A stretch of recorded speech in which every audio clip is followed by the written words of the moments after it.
puissions les corriger à notre niveau. Parce que Dieu serait plus tolérant pour Samson que pour nous d'aujourd'hui. Samson n'avait personne. Avant lui, qu'on lui présentait, n'est-ce pas, ses faiblesses pour qu'il puisse, à son niveau, essayer de les redresser. Alors, nous sommes, n'est-ce pas, aujourd'hui, informés de ce qui a constitué ces faiblesses. Et, si vous pouvez, Olivier, on va derrière, ce serait bien. Donc, deuxième faiblesse chez Samson, c'est le manque de la faiblesse dans son ministère, le manque de caractère. Et vous savez, le caractère, c'est quelque chose de nécessaire. Le caractère n'est pas un don. Il n'y a pas un don de bon caractère, d'accord? Le don, c'est le don. Le caractère, c'est une victoire. C'est pour ça que Dieu lui aussi apprécie lorsque votre caractère, n'est-ce pas, est correct. Encore nous disons que le caractère c'est une victoire parce que le caractère, n'est-ce pas, un bon caractère est dégagé c'est la somme des épreuves. D'accord? C'est par les épreuves que Dieu aussi bâtit notre caractère. Alléluia. Vous devez le savoir. On ne peut pas se retrouver comme ça avec qu'on a un bon caractère. Un don, c'est un don. Vous dormez, vous vous réveillez le matin avec un don.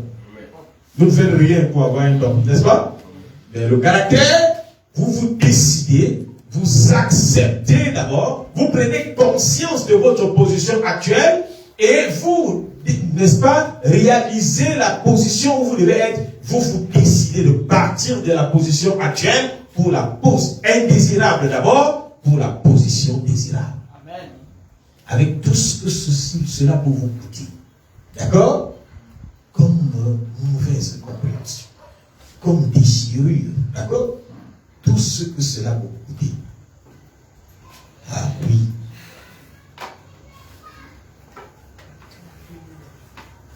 C'est très important. Lorsqu'un enfant est né, on lui donne notre caractère. On lui donne notre éducation qui forge son caractère. Dieu aussi procède de la manière. Quand un enfant est né chez lui, il t'amène à l'école de l'éducation. C'est là où les problèmes commencent. Parfois on est résistant, n'est-ce pas? Parce qu'on veut seulement voir à notre façon. On veut voir, n'est-ce pas, de la façon. On veut conserver nos manières, nos anciennes habitudes et nos mentalités. Et Dieu dit que ça, je ne peux rien faire avec cette façon-là. Je ne peux pas intégrer cette mentalité pour faire ce que je veux faire. Au chapitre 13, les parents de Samson sont allés bien loin dans son éducation et sont même consternés par ses actions au début du chapitre 14. Vous connaissez l'histoire avec Samson. Il a commencé à jeter, n'est-ce pas, sa préférence sur une Philistine. Hein? Et ses parents se disent, mais c'est quelle histoire ça? Il n'y avait pas assez de filles, il n'y a pas assez de filles ici en Israël. Donc dans l'église, si tu n'as rien vu, hein? Le point où c'est plutôt, tu veux plutôt aller prendre une circoncis. Mais quelque part, tu dis que Dieu était dedans. Tu as aussi lu ça? Tu as dit que Dieu était dedans? Dieu était dedans ne veut pas dire que Dieu a renversé sa loi. Hein? Simplement, il y a des choses qu'il peut permettre. Vous comprenez? Parce que la norme voudrait qu'on n'aille pas dehors. Ni pour chercher les femmes, ni pour chercher les maris. On ne part pas dehors. Très important. Achab peut t'expliquer ça. Tu composes le numéro de Achab, il va t'expliquer que c'est mieux dedans. Hein? Prends ta part dedans. Parce qu'à la base, Achab n'était pas un mauvais garçon. Vous regardez très bien, Achab n'est pas un mauvais gars. Mais son malheur, c'est d'avoir épousé, n'est-ce pas, une princesse d'un autre royaume. Il est allé entrer dans les affaires, n'est-ce pas, des alliances par la politique, n'est-ce pas? Voilà. Quand le gars savait qu'on respecte l'héritage, on ne prend pas l'héritage parce que l'héritage est sacré. Et il revient, il le dit. Sa femme lui dit que, mais qui est roi ici? Jusqu'à c'est pour ça que tu es triste. J'ai demandé la vigne de Naboth pour voir. Il voulait acheter même. Sa femme dit que c'est quoi? Je te donne la vie de Naboth. Je te donne ça. Est-ce que vous voyez? Elle a utilisé ces méthodes pour pouvoir faire ça. Et vous avez vu que Dieu a mangé Naboth. Oui, monsieur. Parce que l'héritage est sacré. Et Dieu a apprécié Naboth. Il a confessé que Dieu me garde de prendre l'héritage de mes pères. Il voulait faire un jardin potager. Vous écrivez. B. Malgré le comportement incorrect de Samson, Dieu continue de l'utiliser. Juge 14, verset 4. Juge 14, verset 4. Son père et sa mère ne savaient pas que cela venait de l'Éternel, car Samson cherchait une occasion de dispute de la part des Philistins. Amen. En ce temps-là, les Philistins dominaient sur Israël. Malgré le comportement incorrect de Samson, Dieu continue de l'utiliser. C'est pour faire là où c'est difficile. On a cru que parce qu'il y a eu une bêtise comme ça, Dieu va abandonner.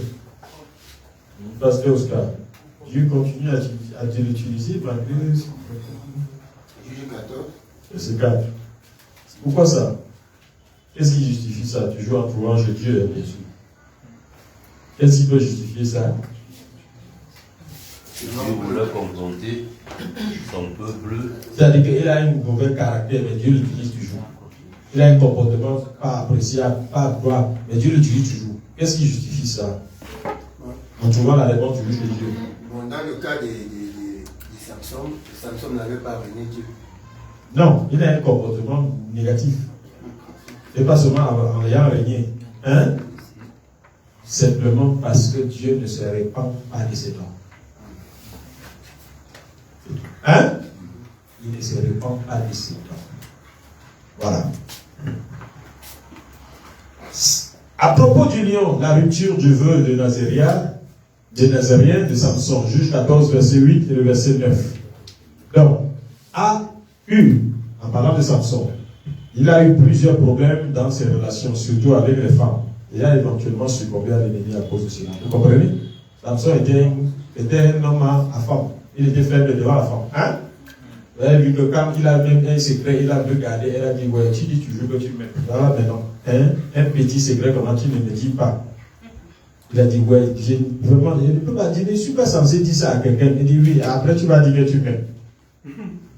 Elle a tellement rabâché les oreilles que lui, il a dit, oui, voilà, c'est que tu vois, comme tu me vois comme ça, on ne doit pas raser ma tête. Et voilà ce qu'il a. C'est de là qu'est venu son malheur. Vous comprenez? Donc il y a ça, c'était sa part de problème. D'accord? Le problème d'un autre, c'est l'argent. Quand c'est l'argent, il perd la lucidité. Il y en a d'autres comme ça. Quand on parle de l'argent, il perd sa lucidité. Toutes les vertus du Saint-Esprit, c'est comme si c'est lui qui avait derrière.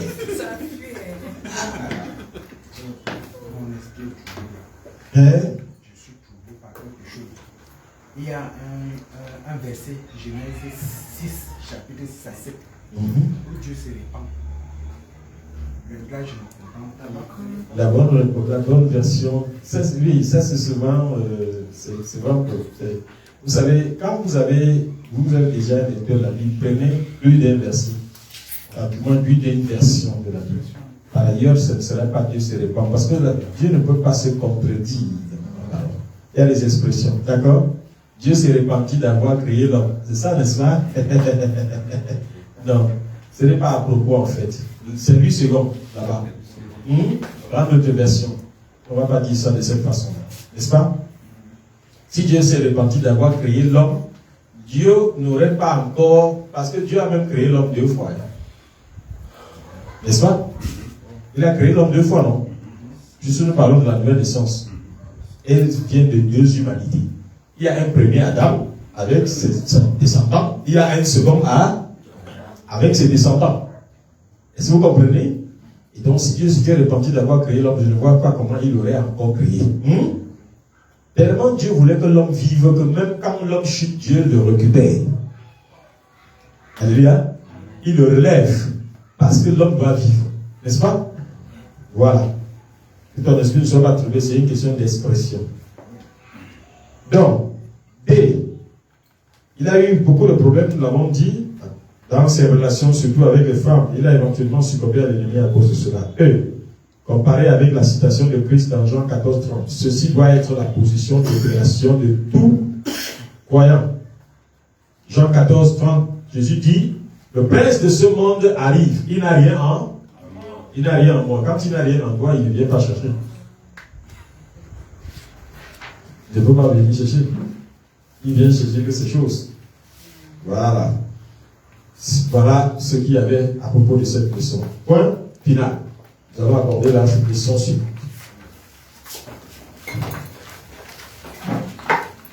Leçon numéro 8. Les temps de transition. Nous allons commencer, sûrement, nous allons l'achever demain. Parce que c'est lui qui fait partie des leçons qui sont aussi bien vastes. Et il y a bien des choses à dire. Seulement, sauf si vous voulez qu'on lise rapidement, on n'explique pas. On peut lire vite, on va finir ça. Demain, il nous reste une leçon, on finit ça vite, on rentre.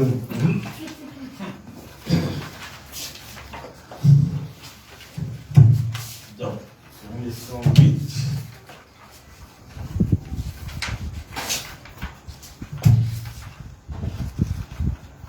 Les temps de transition.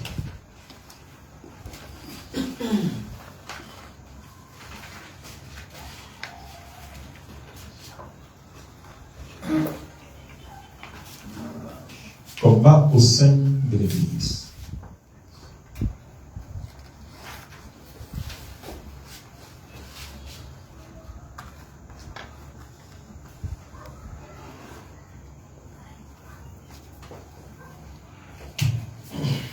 Là, nous sommes en train d'entrer dans quel livre déjà? Samuel. D'accord? Nous sortons ici là du livre des Juges. Nous allons entrer dans le livre de Samuel. Maintenant, on te parle de l'Église et nous sommes dans l'Ancien Testament. Ça peut sembler déroutant, mais il faut comprendre que l'Ancien Testament, c'était c'est l'ombre de la réalité qui accourt dans le Nouveau Testament. Si on ne comprend pas ça comme ça, là, on aurait de la peine à pouvoir, n'est-ce pas, contextualiser la parole. Comme Dieu avance d'une saison à une autre et initie de nouvelles dispensations fraîches dans le processus de la maturité de l'Église, il nous est demandé d'être toujours prêts à migrer vers de nouvelles positions en esprit. Somme 84, verset 5 dit: heureux l'homme dont le cœur est placé sur le pèlerinage. Dans certaines versions, c'est Somme 84, verset 6. Ils trouvent dans leur cœur des chemins tout tracés. Abraham demeurait dans des tentes. Il a résisté à la tentation de